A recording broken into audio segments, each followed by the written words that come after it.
Going on, everybody? It's Tommy with House of Beasts coming at you with another video on how I do the separations. I'll be using inkseps on this one. It's basically a plug-in through advanced t-shirts, simple seps, raster, overprint. These are just the different tools that you can use. I use inkseps and inkseps importer all the time. Inkseps is mainly for simulated process. Um, that's what and I have this image here. I created this image with the font, and then this guy wanted the Mexican flag inside the power clipped inside the text. And I have a black background because it will be on a black shirt.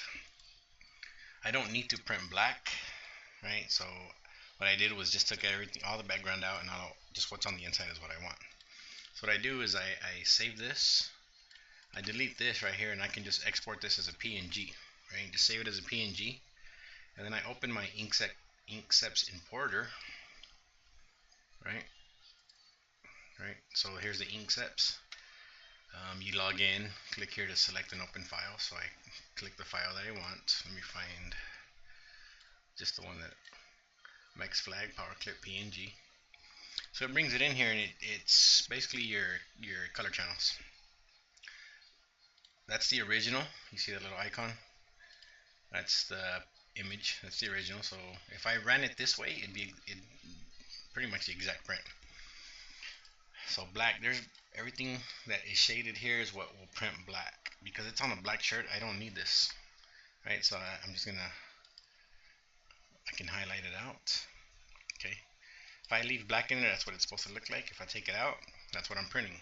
But it will be on a black shirt, so we don't need the black. But for this purpose, I'll just leave it in here.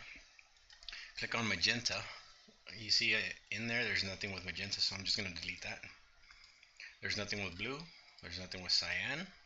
So what I'm left with is my base, my highlight, red, yellow, green, and black.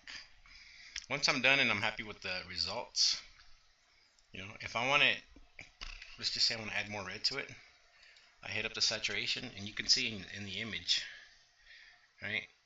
Adding more red, what it does to the eagle, it also does it right here. So you can play with the colors in here from a PNG. You don't have to vectorize. You don't need, it's from PNG to screen printing is, the less work you got to do, the better, and still get high-end detail like this. Right, so I'm just going to cancel it. Now once you're done, you go ahead and download. Now I've already downloaded it, right? I already have it downloaded, so I'm just going to delete this and go to inkseps importer, right? And I go to search, hit my downloads, and then Mex flag power clip. Right, what it does is import and rip it. Right, it brings the color channels that I have, which was black, green, red, white, and yellow. Now from here, I can go and change my angles. I can go and change my dot gain. I want registration marks. I don't need the black. I'm not printing the black. I can choke the base. Let's choke it by 2 pixels. That way I don't have trouble when I'm lining it up. I can spread the colors, the yellow, the red, the green, and choke the white. So for sure there's no problems with it. And then I hit import, or actually halftone rip. Now I already have one. I've already done that too. Let me find it. Here's the steps. Here's what it comes out to when it's done. Here's the halftone preview. Here's the object manager. Normally it comes, I've already put it together, but the black is usually on top, and then there's your white base, and your white highlight are on different channels. What I did was just group them together. So now my base and my highlight white are in the same channel. So here's a halftone preview of what you'll see. I don't need the black. I'm gonna leave it in there. Well, actually, I'm gonna take it out. I'm gonna delete the black. Right? There's no black in there. All there is my white, which is the group of 2 objects, and this is the print order: red, yellow, and green. So what I do is, so you get a better preview of what it looked like on a t-shirt. Copy it, convert to bitmap, RGB 300.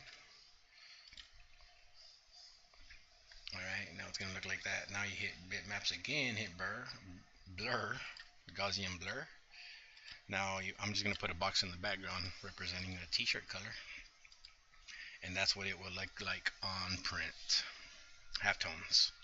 So you can show your customer that's what it's going to look like, right? It's I don't know of any other programs that you can show a halftone preview on. I mean, I don't know. I'm sure there is some, but I just don't know of any. I just know this one, you know. So if I send that to a client, make them okay it, they can say they want more shadows, more highlights, whatever they can, whatever their complaint is, right? So I can just delete that one. And here's what my halftones are. What I did was I print them I've already printed them, and each one is separated on its own page, right? Now what I did was, because I use an 11 by 17 sheet, I print two on a page and then cut them, and then I go separate them. So that's how to use inkseps importer, really quick and simple. I will show you in another video the actual print so you can see the whole process. I did go through this a little bit fast, but just so you get an idea of how fast it can really be. So yeah, until the next video, then hit me up with questions or any comments or anything you might have on the inkseps, and I'll answer as best as I can. Thanks.